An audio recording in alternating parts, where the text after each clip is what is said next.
Good afternoon and good evening to my viewers in Europe, and good morning to those of you out in the Pacific Rim area. And welcome to a special episode of The Angry Astronaut, a live stream where we're going to be discussing a topic that I talk about a great deal, but I haven't really talked a lot about when it comes to live streams, and that is the UK spaceflight aspect of my content. I tend to talk a lot more about UK spaceflight than just about any other YouTube spaceflight channel at the moment, with the exception of Total Space and that sort of thing. Hello, Marina. I hope things are going well for you there in the Ukraine. And no problem. Like I said, a lot of people, might have the question. In fact, I have been asked the question, why UK? Why am I looking to relocate there when we have so many YouTube channels, including European YouTube channels, that have relocated to the United States with the intent, and especially Boca Chica, with the intent of covering what's happening with SpaceX? Isn't really SpaceX, the focus of everything that's happening right now? Isn't this the future of private space flight? Is SpaceX, why should anybody really be focusing their efforts on Europe and especially the UK? And to answer that question, I'm always going to continue covering SpaceX, obviously, and ULA and all of that. But at the same time, the UK has taken an amazing step when it comes to private space flight. And I am very interested, actually, as to why. Because the UK obviously had some efforts in terms of space flight back in the 1960s and pretty much abandoned them. There have only been two astronauts from the United Kingdom total in the history of human spaceflight. So what's going on? Why do we have an explosion of things happening there? Now, this is speculation on my part. This is speaking as an outside observer. I can't say, one way or the other as to whether or not I'm right. But there's one thing that I have observed that's happened recently. It may be a coincidence, maybe it isn't. In the aftermath of Brexit, it appears that Britain is becoming a lot more focused on British spaceflight as opposed to ESA space flight. Is that a good or a bad thing? I'm not going to make a statement about that, nor am I going to make a statement on whether or not I'm pro or anti Brexit, because I'm not British. I didn't vote on that issue, and I'm not impacted economically, at least not currently, by what happens in association with Brexit. So I'm not making any statements as far as that's concerned. What I am saying, though, is that when the United Kingdom was part of the EU and so therefore part of the ESA, I think, called a great deal of the shots when it came to what Great Britain was doing with space flight. And you have an organization like Arianespace, which is kind of the ULA of Europe, right? There are so many European jobs that are dependent on what Arianespace does, their success, their failure, that sort of thing. And so that's where a lot of the focus was taking place. And once again, this is speculation. I can't say with any certainty that this is why things have gone this way. But it is very interesting for me to notice, or just for me to have observed as an outsider, that private spaceflight in the United Kingdom has really started to take off in the aftermath of Brexit. Once again, I'm not saying I'm pro-Brexit at all or anti-Brexit. I'm just saying that it seems like that's what started to happen, is a lot more spaceflight oriented towards Great Britain exclusively, as opposed to towards the European Union in general. Does that mean that Great Britain has broken away from Europe entirely when it comes to space flight? No, absolutely not. Great Britain is still part of the ESA. But what has started to happen, interestingly enough, yes, and that's true. A statement was just made that you are still part of the ESA. That is very true. What is interesting, though, is that it's just an interesting coincidence to me that so many private spaceflight companies have, come into existence in the aftermath of this situation. And we don't have, I mean, we have some private spaceflight companies, especially in Germany, that sort of thing, that have also come into existence. But really, the country where a great deal of activity has taken place in the private spaceflight industry right now is in Great Britain. And so it's, I have no idea if that's politically oriented. It's just an interesting thing for me to be observing. So in the aftermath of what's been happening with this development is a statement has been made by the British government and a commitment made by the British government to capture 10% of the world's space flight, 10% of the world space flight. And hello back to Nottingham, by the way. I've got a lot of people in the UK, as I expected, tuning in right now. Wherever you are, I have probably been there at some point in my life. I've been to the UK 8 times. So yes, there should be, and I agree, Marina, there should be no national boundaries in space at all. But it is interesting to see what's happened. The UK has made this commitment on their own, without the ESA, without anybody else, but as a nation, individually, to capture 10% of the world space flight industry. That's millions upon millions, actually billions of pounds, if we're talking about revenue there. It is an ambitious goal, extremely ambitious goal, to say the least. And so how are they going to accomplish this? How aggressive are they going to be about it? Is it even doable? A statement was just made. The only way is to let the Starship launch from UK, perhaps, or perhaps from one of the remaining United Kingdom territories, one of the remaining UK colonies. Maybe from the Falklands. I mean, who knows, That would be an interesting thing. There's a lot of ocean, obviously, to the east of the Falklands. That would be an interesting place to put a spaceport. So yes, it's a magnificent country. I'm a huge fan of Britain in general. Always have been since I paid my first visit there when I was a child in 1977. Really do love it. But look at all that's been happening with British private space flight. I'm just going to name a bunch of companies off the top of my head. We have Black Arrow, that's looking to launch rockets from freighters from the ocean, obviously. And one of their motivations, as far as that's concerned, is to bypass the European restriction that there should only be 500 kilograms worth of payload launched from the UK and launched from a European destination. I don't know if that's going to change, but right now there's a 500 kilogram limit, which is a very small amount. Black Arrow intends to get around that by launching from the ocean. Carl Magnus, thank you so much.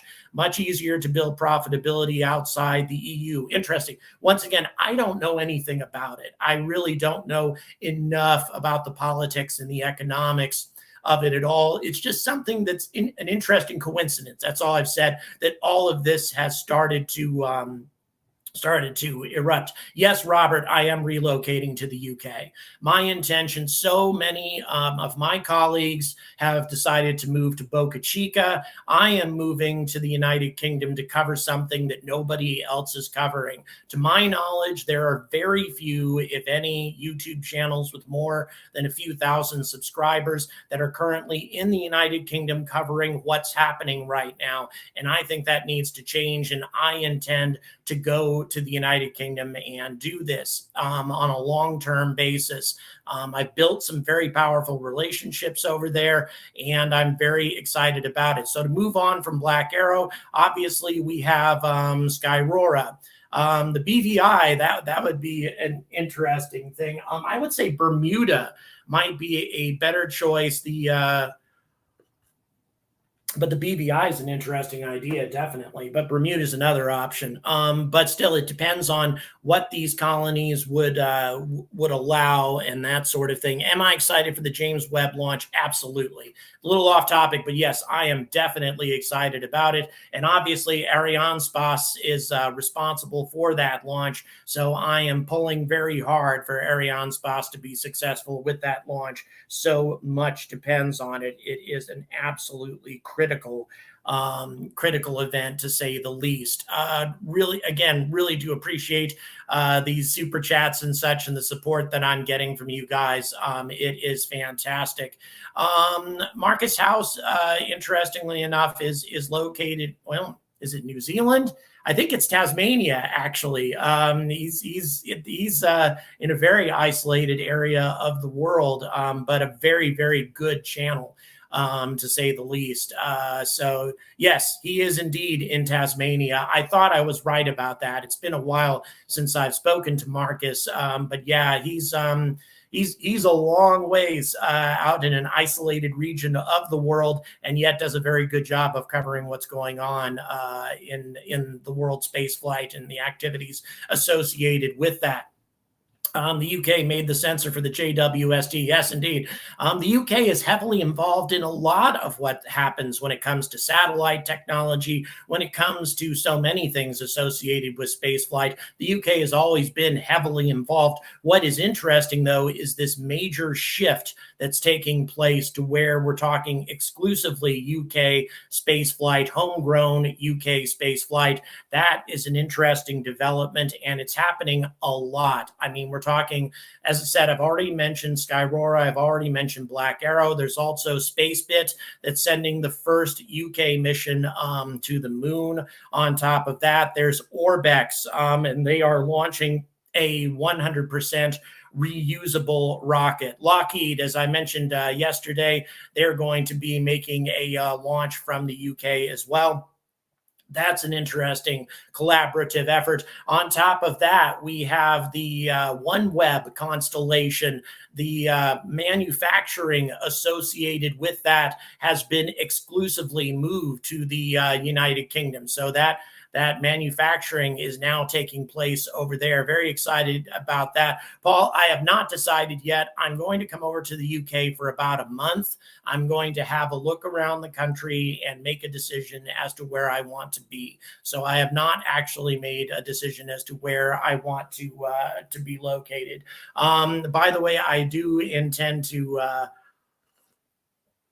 I do intend to do some broadcasting, by the way, with in conjunction with my partner in crime in Yorkshire, when I'm over there and such. So that should be some good quality things to say the least. So yeah, it can be attributed. Here's an interesting statement. The UK's decline in space can be honestly attributed directly to American foreign policy, particularly in space-related affairs. Interesting statement. One thing that the UK definitely did is, abandon the pursuit of manned space flight, simply because, and right at the edge of being able to go to space themselves, and then the decision was made afterwards that, hey, it would be cheaper for us to launch using American systems. But guess what? I mean, what has really been accomplished for the UK over all this time, over all these decades that the UK has been using American launch vehicles and American launch providers? A grand total of two. Two astronauts have traveled to space. And by the way, one of those was transported by the Russians, by the Soviets, not by the United States. So actually, the US has only transported one British citizen to LEO. Seems to me that if the British want that to change, if they want to, start, getting their own people into space themselves, then it has to be a homegrown thing. Falcon 9, Falcon Heavy now lifting 70% of everything simply due to drastically lower cost. Jim, I'd say you're probably right about that. Of course, it's a little shifted by the fact that, Falcon 9 has been launching a great deal of SpaceX's own material. certainly that should be counted, but nevertheless, it is their own stuff. The Starlink constellations, a lot of Falcon 9 launches have been associated with that. By the way, to my Patreon supporters, if you want to go on live stream Q&A, I am watching that as well. Thank you so much. Wow, Botto's World, really do appreciate it. Thank you so much for your support. And yeah, the content's going to keep coming, definitely. I have I'm going back to my Let's Slam on Blue Origin approach for my next video, a little heads up, because I have to admit, getting a little off topic here, I am very, very angry about the attention that is being paid to this latest launch that was made with Michael Strahan on board. I don't have anything against the guy. I really don't. But Blue Origin has been milking this. They've been milking this for the attention. And, Michael's been saying, oh, I want to go back. You got to go and all this stuff, trying to, which of course is what he's supposed to be doing, and it's like, give me a break whatsoever. It's just annoying to me that this is where the exclusive attention for Blue Origin is being focused right now. Let's focus everything on New Shepard, nothing else. By the way, Total Space just made a statement that they're boycotting Blue launches. So that good for you. Good for you. But I have to admit, like I say, I'm annoyed about that whole situation because New Shepard, sure, it's, there's some positive things about it. Maybe it gets people excited about spaceflight, but what is it really accomplishing? And look at all the things that Blue Origin is failing on right now. They are failing when it comes to their responsibilities to ULA. They are failing when it comes to their responsibilities to the U.S. military. And they have this huge project going on right now, the orbital reef. That's where all of the media attention should be right now, because that's what's important. That is a viable replacement for the ISS. And yet, where is all the attention? We sent Michael Strahan into suborbital space. Woo! Yeah. So anyway, that's what my next video is going to be about. I'm not going to make a big deal about that. We'll just move on. So yeah, we have Orbex, we have Black Arrow, we have Skyrora, we have Spacebit. And then, of course, we also have Spaceport Cornwall. Excuse me. And we also have Virgin Orbit.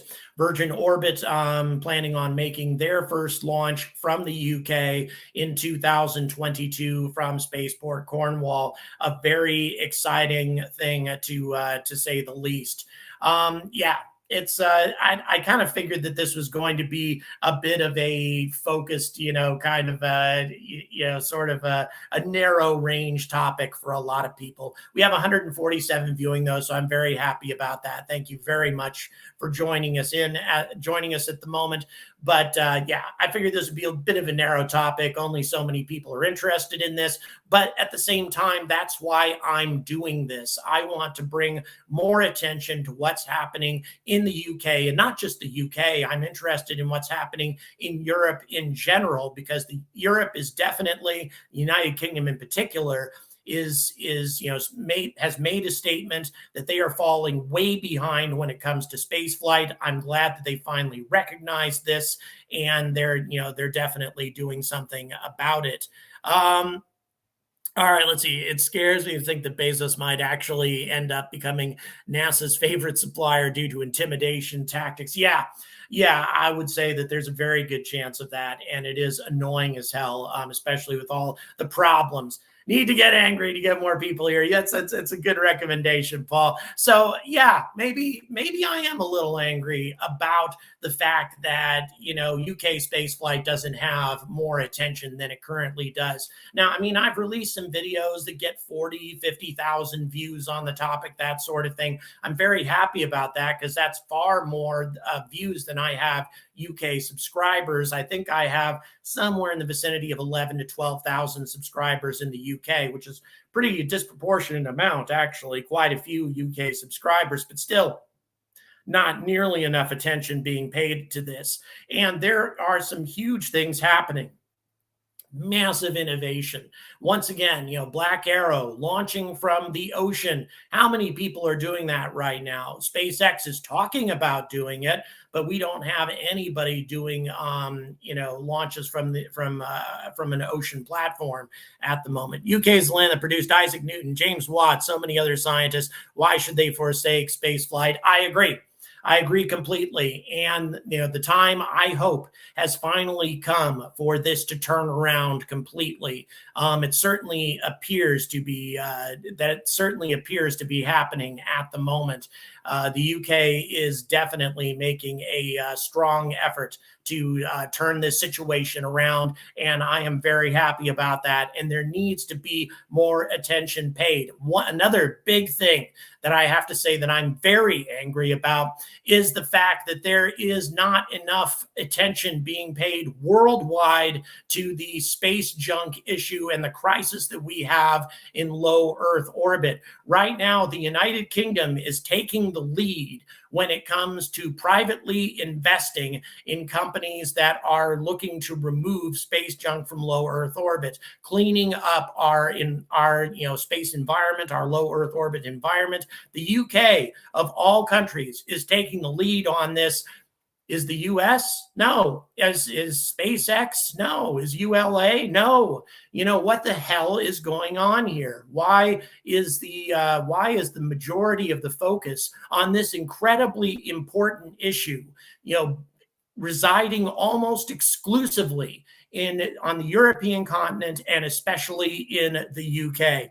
So it does appear that almost 60% of our viewers are in the UK. That's about what I expected. Welcome to all of you, and thank you so much for joining. Bezos will be ignored by NASA if Starship works. Yes, we that's a big if, isn't it? Obviously I feel very confident about it, but I do believe that Starship still has a ways to go before it becomes a 100% practical solution. Original Black Arrow launched from Australia. Yes, indeed, it did, Paul. And actually, for those of you who are unfamiliar with this, an agreement has been signed between the UK Space Agency and Australia, the Australian government, to facilitate launches from Australian soil. So that is part of their plan, is to integrate Australia into this overall 10% plan. Great solution, to say the least, because obviously Australia has access both east and west when we're talking about open ocean. And so, their alternatives when we're talking about launch sites are concerned is a wonderful thing indeed. And by the way, I'm very glad that so many folks from Britain have joined me today, because this is a big issue. I'm very excited about it. When we're talking about, the type of innovation that's behind a lot of this, Astroscale is, to bring up one example of a company that's focused on cleaning up low Earth orbit. Astroscale is not a British company. They are actually Japanese, but at the same time, their European office, their primary European office, is in Great Britain. And Great Britain, the government, has actually signed an agreement with Astroscale in the many millions of pounds to start removing space junk from LEO. And then, of course, we have OneWeb, who has set a fantastic example by actually setting up their satellites to be removed by these types of tugs. They're designed to be deorbited by these types of tugs launched by Astroscale and other companies. This is an extremely responsible way to approach the future of low Earth orbit and this whole space junk problem. So I'm very excited about that. By the way, Darth says, I completely agree in terms of the space junk problem. So many companies that are still sending up satellites makes me mad. Yeah, I agree. I'm very angry about the whole situation as well. Very, very annoying. Many companies continuing to send up these launches, to continuing to send up the satellites without any plan whatsoever. And yeah, that is a thing. Astroscale will not fix pre-existing space junk, at least not yet. They did sign an agreement with the UK Space Agency to develop a new type of satellite that will be more universally associated with space junk removal. Once again, it uses a magnetic plate, which helps with the vast majority of space junk, which is metallic and therefore magnetic, although not all of it is, obviously. But at least something's being done. I mean, come on. This problem is getting worse and worse by the day. The Russians just made it incredibly bad. Who knows how many consequences we are going to suffer as a result of this anti-sat test. I mean, if things go very wrong and the ISS suffers either heavy damage or is destroyed by space junk, even if the astronauts manage to evacuate successfully, can you imagine the chaos that will exist in low Earth orbit if the ISS is heavily damaged or destroyed by space junk? It would be cataclysmic. Do you think we would ever see a UK government committed enough to spaceflight, create a real national space agency that's majority funded through public finances? That's a good question, Paul. I don't know. Right now, it's not the case. In spite of the fact that we have the current government has expressed a verbal support to UK spaceflight and the intention to capture 10% of the world's spaceflight revenue, there isn't nearly enough funding for it yet. There needs to be a lot more funding. And the money's there, guys. It really is.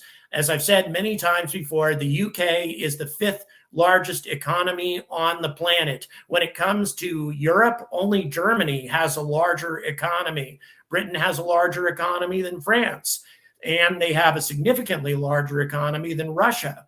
So there is a huge opportunity here for Britain to invest real money in the future of their space program and to make a big splash if that's what they really want to do. Once again, will it take taxes? Yes. Will it take a commitment from the public? Yes. But at the same time, that has to exist. The whole promotion of this, the whole just letting the public know that this is where the government is headed. Because I've spoken to many ordinary people over the phone in the UK about this issue, and they don't even know that this is happening. They don't know about Skyrora. They don't know anything about Black Arrow. They don't know anything about these companies. There's not enough, promotion, not enough governmental aid to these organizations to promote what they're trying to do. Instead, what we have, sadly, is the British royalty, or Prince William in particular, talking bad about space tourism.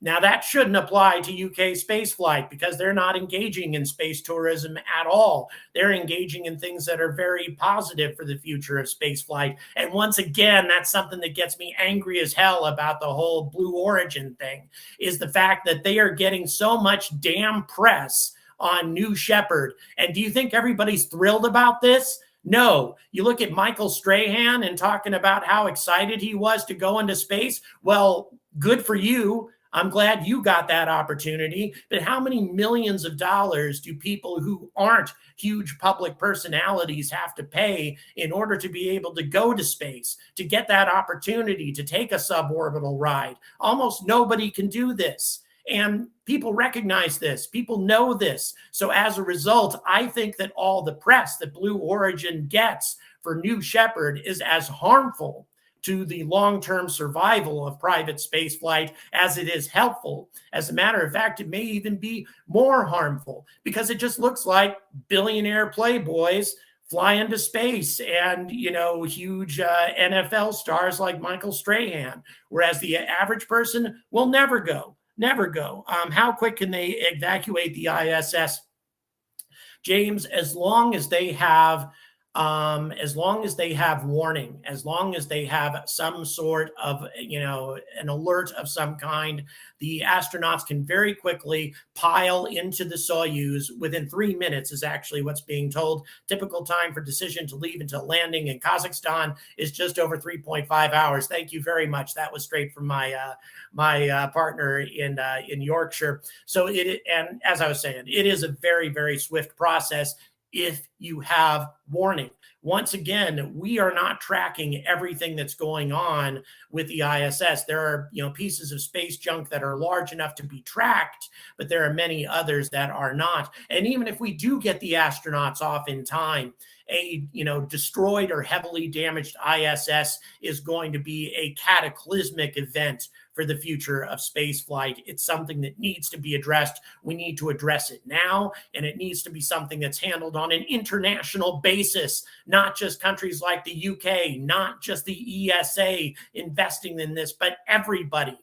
It's everybody's problem. It's everybody's concern. And yes, guess what? Where's the effort being made? Well, that's one of the reasons why I'm covering UK spaceflight, is because this nation, standing alone, along with some other partners in Europe, are taking a huge effort, are making a huge effort to try to do something about this problem.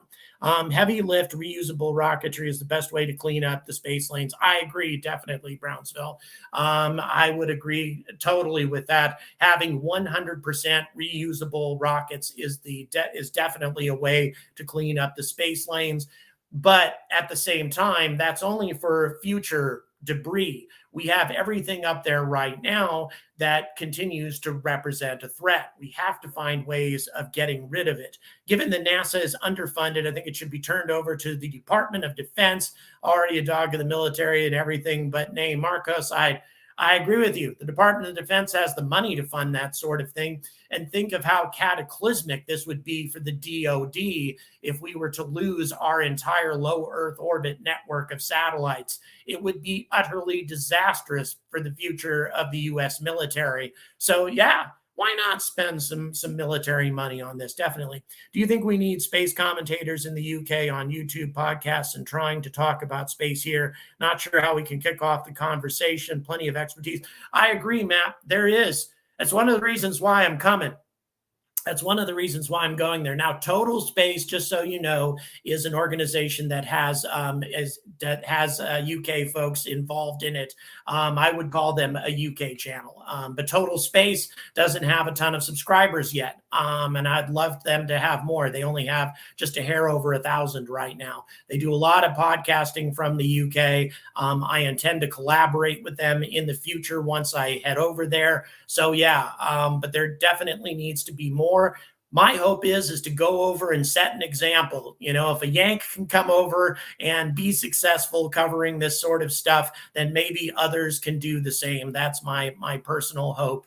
But there's a lot of personal connection there as well. As I said, ever since I made my first visit in 1977, I've had a huge sense of affection towards the UK as a nation, towards the British people, towards everybody in Britain. It doesn't matter who they are, whether they be Cornish, Welsh, Scots, English, Northern Ireland. I really don't care. I found everybody in the UK to be fantastic people, and really very much looking forward to checking out. Yeah, that's true. Very good point, Jason. We can only track pieces of junk down to the size of 10 centimeters. Many pieces are smaller and just as dangerous. It's absolutely true. Something as small as 1 centimeter traveling at the massive velocities that exist in low Earth orbit is the equivalent of getting hit by roughly 40 to 50 kilograms worth of high explosives. What do you think that's going to do to the ISS? Something that small can still do that much damage. And on a regular basis, the ISS astronauts are awakened to the sound of an awful clang on the outside of the station as a tiny piece of space junk impacts at many thousands of kilometers per hour. And, come on, our people deserve better. Astronauts deserve better than this, than to live in fear of this kind of situation. Now, granted, these are, gutsy people. They probably aren't afraid, but at the same time, they should be. This is frightening stuff, and they deserve better from us. And that's not what they're getting. And we definitely need to deliver that to them. There are tens of thousands of people needed to get significant masses into orbit by any organization on its own. Good point, Jim. Good point. All I can do is try on my own to do the best that I possibly can, and collaborate with others, and hopefully hopefully things will start to change. Fortunately, I do have, some good contacts in the UK as far as that's concerned. A solar sail made of Kevlar, that has been talked about to sweep away the space lanes. That is a good idea.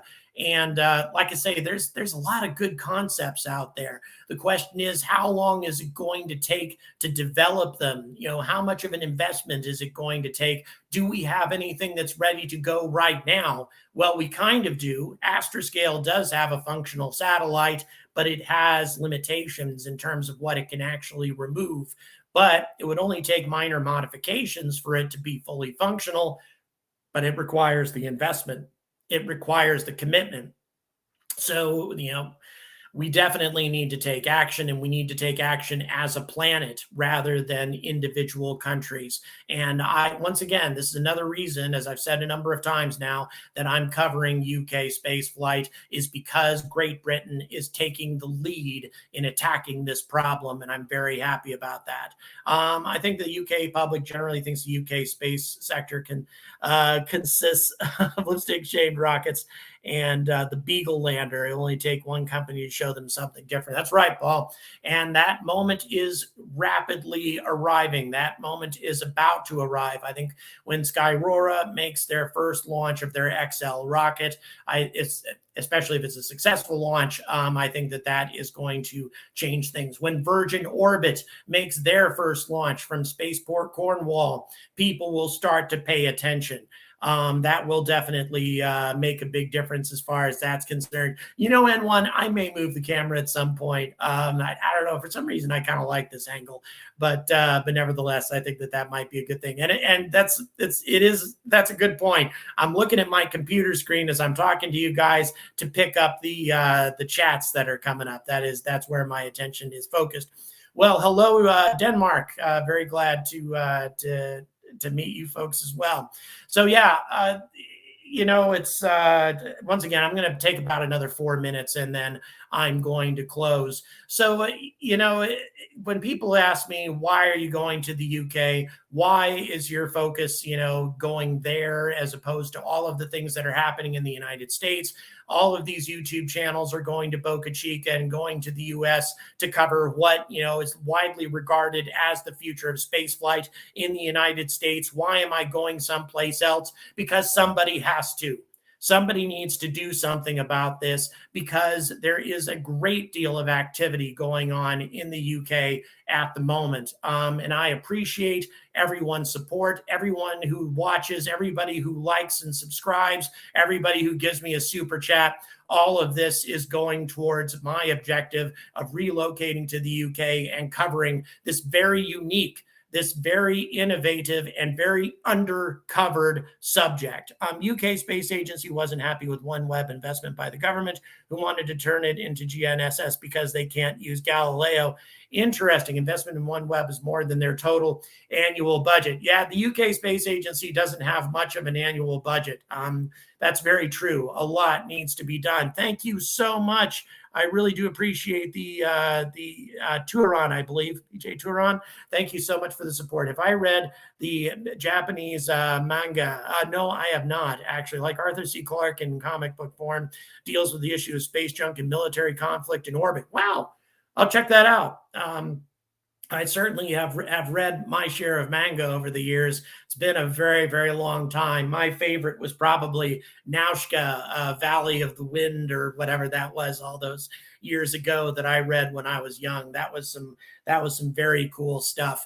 So we're going to go ahead and start to wrap things up. So once again, just to review real quick, Foom, thank you so much for coming back. I really do appreciate you popping back on my channel, and thanks so much for your support. It means a lot. So once again, to review, so many people do not understand how much is happening when it comes to UK spaceflight right now. So many companies, including Black Arrow, including Skyrora, including Orbex, including Spaceport Cornwall, including Spacebit, so so many private organizations that are looking to revolutionize the future of UK spaceflight. And on top of that, a country that is taking the lead in cleaning up LEO. This is something that needs to be covered, not just by me, but by others. And I urge everyone else who is watching this, especially other YouTube creators, to start covering this topic as well. So until the rest of the world